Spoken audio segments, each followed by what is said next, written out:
Naples Tower, this is helicopter 357 Lima Hotel requesting Hunter taxi to spot Charlie with Alpha.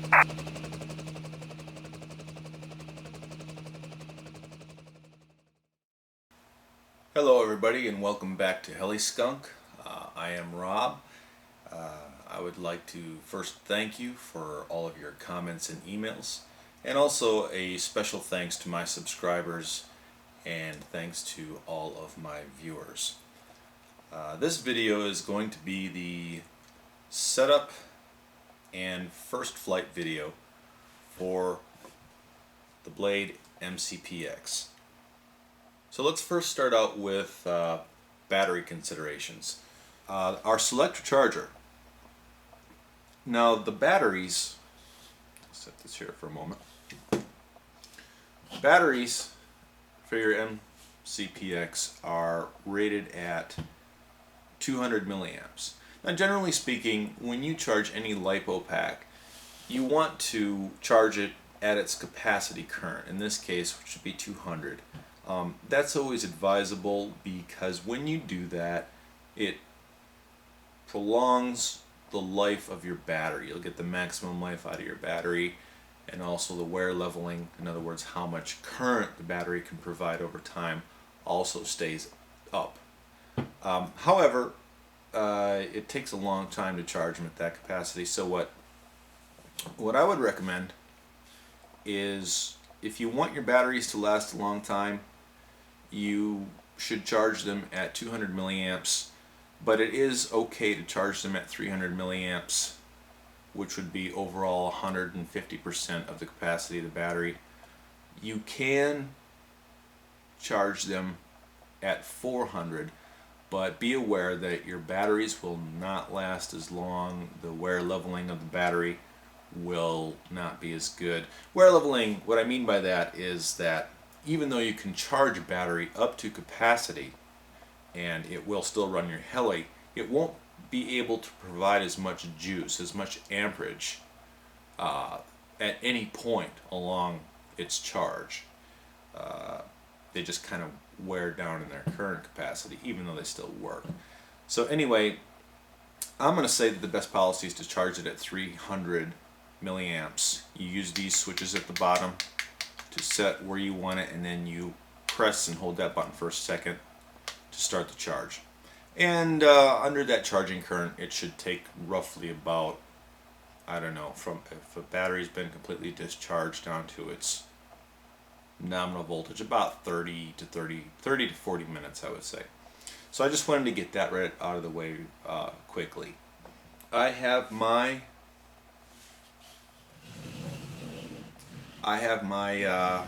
mCP-X bound to my DX6i here.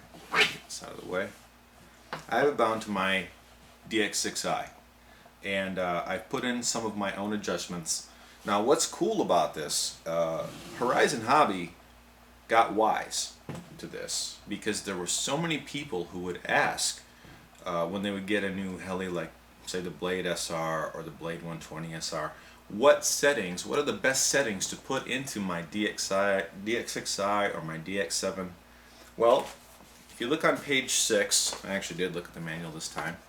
If you look on page 6 of your manual here, it actually has at least the basic settings for the DX6i, the DX7, and also the newer DX8. So there's not a whole lot of guesswork in it now. So just a little tip to let you know. My settings are a little bit different. Like I said, I tweak it for how I want to fly it, but those are there, so that's a good thing. Okay, I have it bound to the DX6i. Next thing, the battery, of course, is charged. Took about 30 minutes to charge it, 30-35 minutes to charge it at 300 mils. And as far as battery insertion goes, I'm going to zoom in here a little bit if I can. Now as far as battery insertion goes with the heli, the way they've designed, you see these little black side slats, whatever they are on the side of the battery. Either way that you put it in here, it only goes a certain distance. Unless there's something I'm seriously missing, somebody let me know. But it would seem reasonable though, because the battery, or rather the heli, balances out properly with how far you can push this in. You can push it into there. You notice how your batteries have the red dot on one side. Now I tend to put mine, I don't think it really matters in this case, but I tend to put the yellow side up and the white side down, like so. So the battery is now installed, and just one more thing real quick before I forget. There have been some airworthiness directives that were put out by Horizon Hobby regarding the Blade mCPX, some known issues, and we're not going to cover those in the first flight, the setup and first flight video. However, probably my subsequent video will be specifically on those known issues, since they are important to address. At least you want to know about them, so that you can take some preventative measures to prevent anything happening in the future. Your transmitter, I don't know if you're using, zoom out a little bit here again. I don't know if you're using your stock transmitter or if you have it bound to your DX6i, 7, 8, what have you, but the general idea is the same. You want to have your trims all centered, your rudder trim centered, your aileron and elevator trim centered. Typically speaking, your throttle trim should be all the way down. So like if you're using the stock transmitter, that little ratcheting lever would be all the way to the bottom. And then it's pretty much like the rest of all of the Horizon Hobby helicopters. You just go ahead and turn your transmitter on. So our transmitter's on. We gave it a couple seconds to make sure it initialized properly and found a clear channel.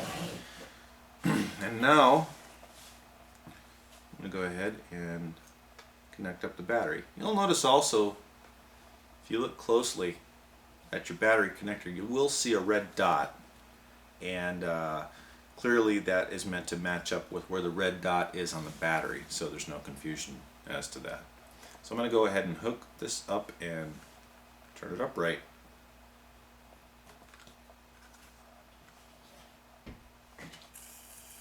Alright, so it's now on. It's bound to the transmitter, and at this point it's ready to fly. I'm just going to do a quick run up here on the table. Not going to actually take off, but I do want to do a run up just to kind of see what happens here. Now I want to mention that I've already gone through, like I said, I made some adjustments to my transmitter here. I also, the three linkages, the three cyclic linkages, I gave those about 2 or 3 complete turns out to get rid of some of that negative pitch. There was too much negative pitch on the blades, so I gave each one of these 3 turns, I believe, out to cancel that out. Because when I'm in idle up mode, I want to have an equal amount of positive and negative pitch, so that's why I did that. You might have to do that with yours as well, depending on how much negative pitch. That's another one of the issues that's been mentioned. Okay, so let's go ahead and do our run-up. Put this where you can see it. So the tail rotor comes on first, which is a good thing because that'll keep it from spinning.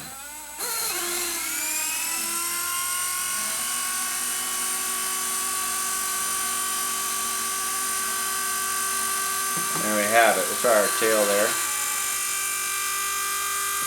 Turn it right off for that. Left yaw, right yaw.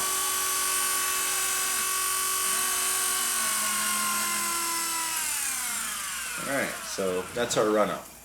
Seems to be functioning properly. So our next thing to do is our test flight, see how it handles. Also, I did put, as you can see here, there was an extra set of blades that came with it. They are weighted. They have these little, let's see where you can see this better possibly. See, they have this little like bullet that comes out. What this is it's a weight.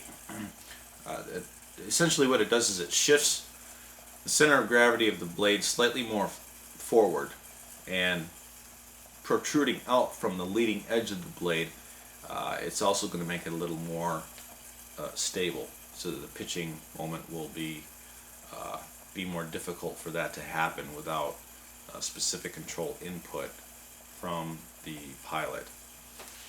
Just a quick little tip to let you know that I did do that. It will be more stable if you're going to try it indoors at first, or really under any circumstances. And I would advise that you go ahead and do that for maybe your first couple flights or so. So with that said, we're going to go ahead and just do a quick test flight here indoors and see how it is.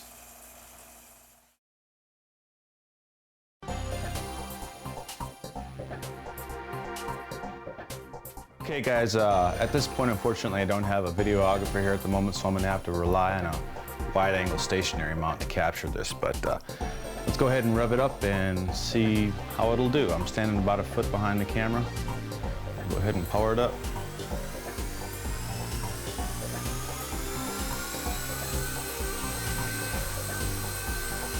Try and keep it in that white area if I can.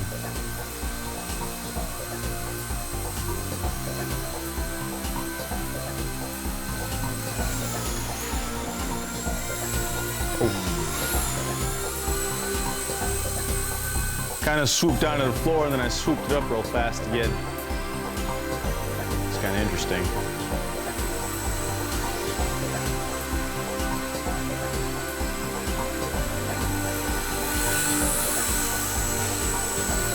A nice close-up shot to the camera.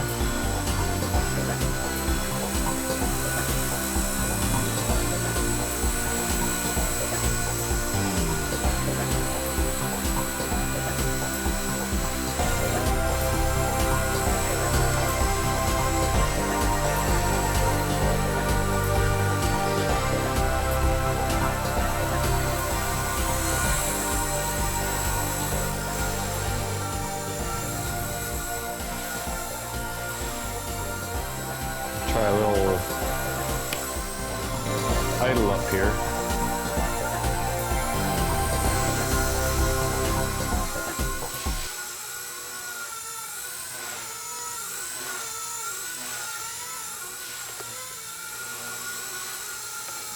Go back out of idle up mode. Whoa! That's when I switched out of idle up mode. Are you ready for anything?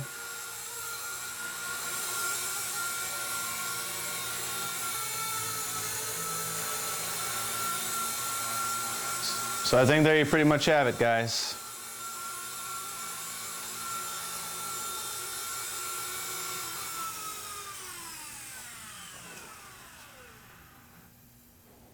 Okay, everyone. So there you have it. We did our initial setup, which was pretty easy, and we did a quick test flight to see how it flies. I'm going to have to say, guys, that this is not exactly a beginner helicopter. It's very agile, it's very quick. I would have to say it's definitely not really a beginner helicopter. You would be better off if you're first getting into flying RC helis. You would be better off starting with something like Blade MSR or 120 SR, something along those lines. But as far as its flight performance, I like it. It's very responsive, it's very agile, and I'm going to be looking forward to getting outside and trying it. Just try some basic stationary rolls and whatnot and see what it can do with its 3D capabilities. But all in all, I would give this helicopter, I would give the mCP-X a pretty high rating here. So once again, I would like to thank you for tuning in to HeliSkunk, and until our next video, take care and happy flying.